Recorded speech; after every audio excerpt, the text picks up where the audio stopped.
छोटे से गांव बंसीपुर में, जहां खेत खलिहान और कच्ची सड़कें थीं, वहां एक लड़की रहती थी जिसका नाम रानी था।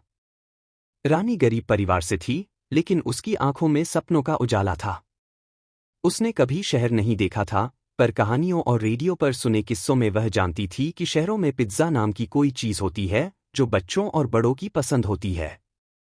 रानी के पिता मजदूर थे और माँ सिलाई का काम करती थी।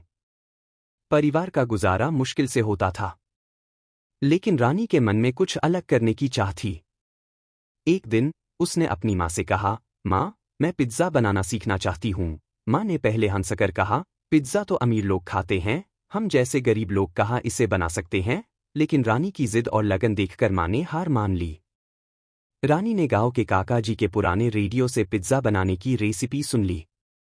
वहां से उसे समझ आया कि आटे की रोटी पर सब्जियां, चटनी और चीज़ डालकर इसे बनाया जा सकता है। लेकिन समस्या थी कि चीज़ तो महंगा आता था। रानी ने दिमाग लगाया और गांव की भैंसों के दूध से छेना बनाकर उसका इस्तेमाल करने का फैसला किया। उसने अपनी पहली देसी पिज्ज़ा बनाई और अपने दोस्तों को चखने को दी। दोस्तों ने कहा, वाह रानी, ये तो बड़ा मज़ेदार है। धीरे धीरे रानी की देसी पिज्ज़ा की चर्चा पूरे गांव में फैल गई।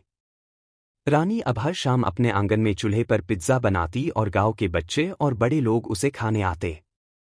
उसने अपनी छोटी सी दुकान खोल ली, जिसका नाम रखा गरीब पिज्ज़ा वाली। उसके पिज्ज़ा की खास बात यह थी कि वह कम दाम में सबको खुश कर देता था।